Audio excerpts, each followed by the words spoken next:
மாணவர்கள் அனைவருக்கும் வணக்கம்.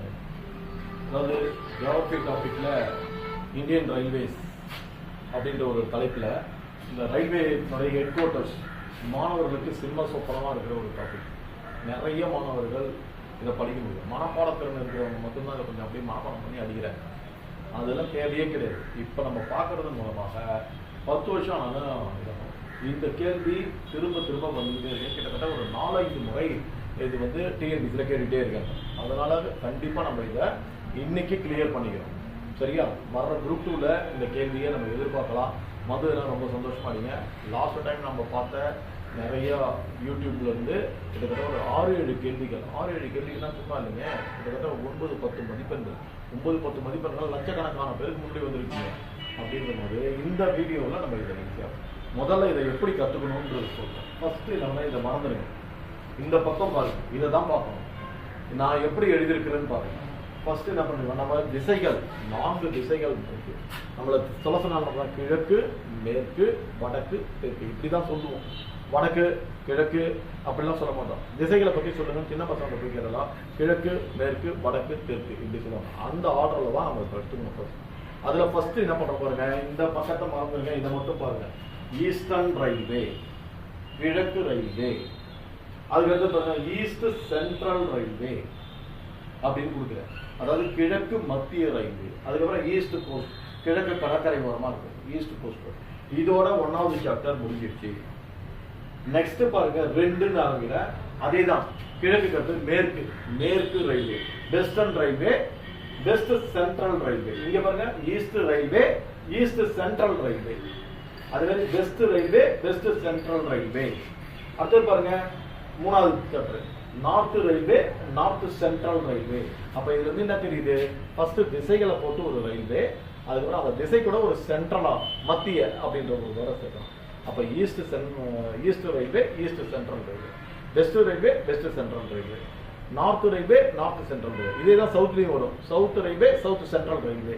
அப்ப அந்த சென்ட்ரல் ரயில்வே வரணும். அது கூட அடிஷனலா ஈஸ்ட் கோஸ்டல் ரயில்வே அங்க போட்டுக்கிட்டோம். இங்க பாருங்க வெஸ்ட் ரயில்வே, வெஸ்ட் சென்ட்ரல் ரயில்வேயோட முடிஞ்சு போச்சு. அதுக்கப்புறம் இங்க பாருங்க நார்த்ல வந்து 5 இருக்கு. North railway, north central railway. அதுக்கப்புறம் பாருங்க நார்த் ஈஸ்ட். நமக்கு வடகிழக்கு பருவக்காற்று வீசுதான். நார்த் ஈஸ்ட் மான்சூன் பழகி இருக்கிறோம். அதனால நார்த் ஈஸ்டர்ன் ரயில்வே அப்படின்னு எடுக்கணும். நார்த் ஈஸ்டர்ன் ரயில்வேக்கு பிறகு நார்த் ஈஸ்ட் ஃப்ரான்டியர், அந்த எல்லைக்கே போறோம். நார்த் ஈஸ்ட் ஃப்ரான்டியருக்கு போயிட்டு ஃப்ரான்டியர் ரயில்வே. அதுக்கடுத்து பார்த்தீங்கன்னா நார்த் வெஸ்ட் ரயில்வே. இப்போ ரயில்வேஸுடைய 10 மண்டலங்கள், மொத்தம் 18ல 10 எடுத்துருக்கோம். பாருங்க ஈஸியா சொல்லியிருக்கிறேன். மீண்டும் ரீகால் பண்ண மாதிரி சொல்றேன். East railway, east central railway, east coast railway. அடுத்தது west railway, west central railway. அதுக்கப்புறம் north railway, north central railway. அடுத்தது north eastern railway, north east frontier railway, north கடைசியாக பார்த்தோம் நார்த் வெஸ்டர்ன் ரயில்வே, வடமேற்கு, வடகிழக்கு ஏற்ற மாதிரி வடமேற்கு ரயில்வே. இப்போ இந்த 10 சென்ட்ரலை இதை முதல்ல ரீகால் பண்ணாதான் நம்ம ஊரை பற்றி பார்க்கணும். இதில் பாருங்க ஃபர்ஸ்ட் பாருங்க நம்ம என்ன பார்த்துருக்கோம், ஈஸ்டர்ன் ரயில்வே. ஈஸ்ட்னா இதை மேப்புக்கு வர மேப்ல பாருங்க இதுதான் ஈஸ்ட், இந்தியாவுடைய கிழக்கு பகுதி. இது வந்து மேற்கு பகுதி. இப்போ இந்த ஈஸ்டர்ன் ரயில்வேல ஃபர்ஸ்ட் நம்ம என்ன பண்ணுறோம் அப்படின்னு பார்த்தா கொல்கத்தா இந்த இடத்துல எடுத்துக்கிறேன். இந்த கொல்கத்தா இருக்கிற இந்த இடத்துல கொல்கத்தா. அதுக்கடுத்து பாருங்க கொல்கத்தா எடுத்தாச்சு. இது வந்து ஈஸ்டர்ன் ரயில்வே.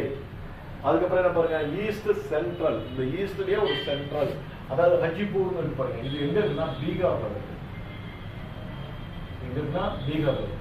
அப்ப பீகார்னா ஆல்மோஸ்ட் இங்க இருக்கு. பீகார்னா இங்க இருக்கு. அதுக்கு அடுத்தது பாருங்க புவனேஸ்வர், ஒடிஷாவுடைய தலைநகரம் இருக்கிற ஈஸ்ட் கோஸ்ட் கடற்கரை, கிழக்கு கடற்கரை இந்த ஒடிஷா இருக்கு. அதாவது இந்த இடத்துல அப்படி பாத்தீங்கன்னா கிட்டத்தட்ட ஒரு அக்கேனா மாரி இந்த பக்கம் போட்டுட்டு இப்படி போட்டீங்கன்னா ஒரு அக்கேனா இப்படி இருக்கு. இந்த மாதிரி பாத்தீங்கன்னா ஒரு அக்கேனா மாதிரி இங்க ஒண்ணு, இங்க ஒண்ணு, இங்க ஒண்ணு. அப்போ இது பாத்தீங்கன்னா first east, east central, east coast. இது அழகாக கல்கத்தா நம்ம வச்சுக்கலாம்.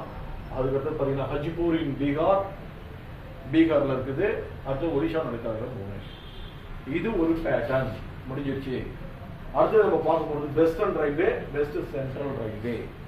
அப்படி பார்க்கும்போது என்ன பண்ணணும் அப்படின்னு பார்த்தீங்கன்னா வெஸ்ட் சென்ட்ரல் அப்படின்னு பார்க்கும்போது நம்ம எடுத்துங்க வெஸ்ட்டுக்கு ஈஸியாக சொல்லலாம் மும்பை சர்ச் கேட்னு பேர். மும்பை சர்ச் கேட்ல இருக்கும். Church gate, Mumbai church gate. Mumbai எங்க இருக்கு? இந்த இடத்துல. மும்பை இந்த இடத்துல. மும்பை இங்க இருக்கு. அப்படியே என்னன்னா மும்பை தான் வெஸ்டர்ன் ரயில்வே, மேற்கு சைட்ல இருக்கிற ரயில்வே. அதுக்கடுத்து என்ன கொடுத்துருக்காங்க? வெஸ்ட் சென்ட்ரல் கேட்கறாங்க. அப்படியே இங்க இருந்து மேல சென்ட்ரல், வெஸ்ட்ல இருந்து இந்த சென்ட்ரல். இது மத்திய பிரதேஷ். பாருங்க, வெஸ்ட் சென்ட்ரல்ல ஜபல்பூர் இன் மத்திய பிரதேஷ். இது எங்க இருக்குன்னா மத்திய பிரதேஷ், எம்பியில இருக்கு. அப்ப இது ஒண்ணுங்க. இதாங்க வெஸ்ட் சென்ட்ரல். ஜபல்பூர் இன் மத்திய பிரதேஷ் அப்படின்னு அழகா வச்சுக்கிறாங்க. இது ஒரு பேட்டர்ன். அடுத்து பாருங்க நார்த் அப்படின்னா இங்க எதுவுமே கிடையாது, சவுத்துக்கு வரக்கூடாது. எல்லாமே இப்ப பாருங்க நார்தனுக்கு போறோம். இந்த நார்தன் ரொம்ப ஈஸி, பார்க்கறதுக்கு 5 இருக்கும், ரொம்ப ஈஸி. நார்த்துக்கு ஃபர்ஸ்ட் எங்க வரணும்னா டெல்லி. இதாங்க டெல்லி மேப்ல எடுத்துக்கணும் நார்த்துக்கு. அதுக்கடுத்து பாருங்க நார்த் சென்ட்ரல், எல்லாமே அப்படிதான் எடுத்துக்கிறோம். North central. அப்படி நார்த் சென்ட்ரல் வரும்போது இந்த இடத்துல உத்தரப்பிரதேசத்துல இருக்கிற இந்த இடத்துல, அதாவது இந்தியாவுடைய திட்ட நேரம் மையத்துல போகுது இல்லையா, 82.5 டிகிரி பாக்குறோம் இல்லையா, அந்த கோடு எது வழியா போகுதுன்னு பாக்குறோம். அலகாபாத், மிர்சாபூர். அலகாபாத்ல இருக்கிற மிர்சாபூர்னு சொல்றோம் இல்லையா, அந்த திட்ட நேரம் இந்தியாவை 2 மையமாக பிரிக்கிறது. அதே போல இங்க பாத்தீங்கன்னா மையம் நார்த்ல இருந்து அப்படி வடக்குல இருந்து அந்த மையக்கோடு வருது இல்லையா.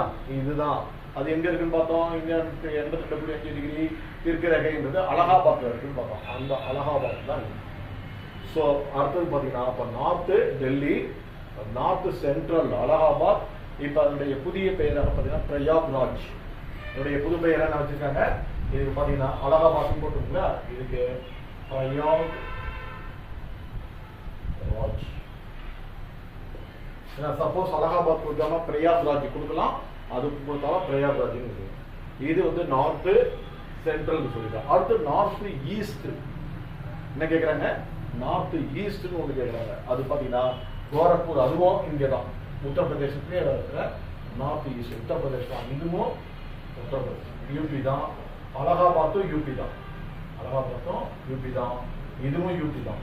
கோரக்பூர் பார்த்துட்டோம். அதுக்கடுத்து பாத்தீங்கன்னா நார்த் ஈஸ்ட் பிராண்டியருக்கு போறோம். பிராண்டியர்னா இங்க அசாம், கவுஹாத்தி. அசாம்ல இருக்கிற கவுஹாத்தி, அதாவது குவாஹாத்தி அப்படின்னு சொல்லக்கூடிய அந்த கவுஹாத்தின்னு சொல்லக்கூடிய அசாம்ல இருக்கு. அப்போ டெல்லியில இருந்து உத்தரப்பிரதேச, அதாவது மையத்துல இருக்கு, நார்த் சென்ட்ரலுக்கு பாக்குறோம். மடுல இருக்குது அலகாபாத் சொன்னா, இல்ல பிரேயர் சொன்ன, அதுக்கப்புறம் கோரக்பூர் சொன்னேன், அதே ஜீல ஆரம்பிக்கிற கவுஹாத்தி சொன்னேன். இங்க இருந்து நேரம் அப்படியே மேல வந்து திரும்ப மேற்குக்கு வரும். வடமேற்கு கேட்கிறோம். நார்த் இது கேட்கறது ராஜஸ்தான்ல இருக்கிற, இதுக்கு நேரம் இருக்கிற ஜெய்ப்பூர். ராஜஸ்தான்ல இருக்கிற ஜெய்ப்பூர். இது வரைக்கும் 10 மண்டலங்கள் சொல்லிட்டேன். இதே போலதான் சவுத்துக்கு போட்டீங்கன்னா Southern railway, south central railway, south eastern railway. இதே மாதிரி தான் வரும். சவுத் ஈஸ்ட் பிராண்டியர் எடுத்துட்டு வேற மாதிரி போகணும். சரிங்களா? சவுத் ஈஸ்ட் எடுத்து அதுக்கு பேர்ல சவுத் கோஸ்ட் அப்படின்னு வரும். இந்த 5 இந்த இடத்துல வரும். இந்த 5 இந்த இடத்துல. அதுவும் ரொம்ப ஈஸி தான். நீங்க பாத்தீங்கன்னா அப்படியே சவுத் பாத்தீங்கன்னா சென்னையில இருக்கும். சவுத் சென்ட்ரல் அப்படின்னு பாத்தீங்கன்னா செகந்திராபாத்துக்கு போயிடும் இல்லைங்களா. அதுக்கப்புறம் சவுத் ஈஸ்டர்ன் அப்படின்னும் போது தென்கிழக்குன்னும் போது கல்கத்தாக்கு வந்துடும். அப்படியே இந்த இடத்துலயும் சேமா அப்படியே புக்ல பாத்தீங்கன்னா சேம் மெத்தட்ல இந்த மீதி இருக்கிறையும் இதுல 5 வருதுன்னா சவுத்ல 6 வரும். மொத்தம் 16 ஆயிடும். இது இல்லாம சென்ட்ரல் ஒன்று வரும். சென்ட்ரல் மத்திய இந்த எல்லாத்துலயும் வரக்கூடிய இந்த சென்ட்ரல் இந்த மாதிரி சென்ட்ரல் ஒரு தனியாவே வருங்க. அது என்னன்னா மும்பை, எகைன் மும்பை சத்ரபதி சிவாஜி டெர்மினஸ் இருக்கு இல்லையா, அதுதான் சென்ட்ரல் வரும். அதை விட்டீங்கன்னா அடுத்தது பார்த்தீங்கன்னா மெட்ரோன்னு ஒன்று வந்து கல்கத்தா வந்துடும். 18 ஜோன்கள் வந்துடும். ஜோன்களை படிக்கும் போது இந்த மாதிரி படிங்க. பாருங்க, இப்ப ரொம்ப ஈஸியா இருக்கு பாருங்க. ஃபர்ஸ்ட் பார்த்தது நம்ம ஈஸ்டர்ன்ல பார்த்தோம்.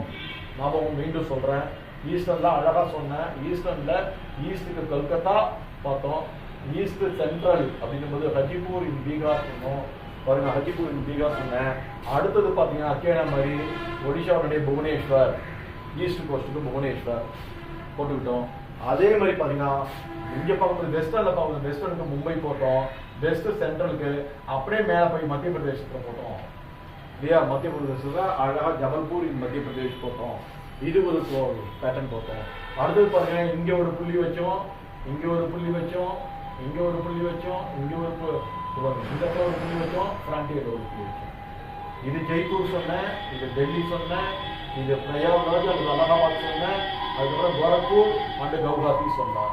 அதில் பார்க்கும்போது இது நார்த்து பார்த்தோம், இது நார்த்து சென்ட்ரல் பார்த்தோம், இது அதுக்கப்புறம் நார்த் ஈஸ்ட் பார்த்தோம், அதுக்கப்புறம் நார்த் ஈஸ்ட் ஃப்ராண்டியர்னு பார்க்கணும்.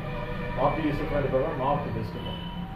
ரொம்ப அருமையாக இந்த மேப் ரேடியை வச்சுக்கிட்டு பார்த்தீங்கன்னா அட்டகாசமாக இருக்கும். இதே போல தான் சவுத்துக்கு சென்னை இருக்கும். இங்கே பார்த்தீங்கன்னா சென்னை ஒன்று வரும், அதுக்கப்புறம் பார்த்தீங்கன்னா இந்த இடத்துல செகந்திராபாத் ஒன்று வரும், விசாகப்பட்டினம் ஒன்று வரும், சவுத் கோஸ்ட்டுக்கு விசாகப்பட்டினம் அப்படின்றது ஒன்று வந்துடும். தென்கிழக்குக்கு எகெயின் அதே கல்கத்தா வந்துடும். இதுலேயும் பார்த்தீங்கன்னா இதே மாதிரி தான் கல்கத்தா வந்துடும். அதுக்கப்புறம் தென்மேற்கில் ஹூப்ளின்னு ஒன்று வந்துடும். கர்நாடகாவில் ஹூப்ளி தென்மேற்குன்னு வந்துடும். இது போல் புக்கில் பார்த்தீங்கன்னா அதையே நீங்கள் ஈஸியாக பார்த்துக்கலாம். இந்த இடத்துல இந்த கீழே இடையில இந்த ஆரையும் எழுதலை, இவ்வளோ தானே இதில் இருக்கிறது.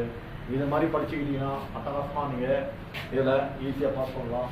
அதனால் இது ஒரு கஷ்டமான பாடமாக நினைக்காம பார்க்குற மாணவர்கள் இந்த வீடியோவை நல்லா மனசில் ஏற்றிங்க. நல்லா இருந்ததுன்னா உங்களுடைய கமெண்ட்டை நல்லா இருக்குது, யூஸ்ஃபுல்லாக இருக்குன்னு சொன்னீங்கன்னா அடுத்தடுத்த வீடியோக்கள் போடுவோம். உங்களுடைய கமெண்ட்டை பொறுத்து அடுத்த வீடியோ போடுவோம். தேங்க்யூ.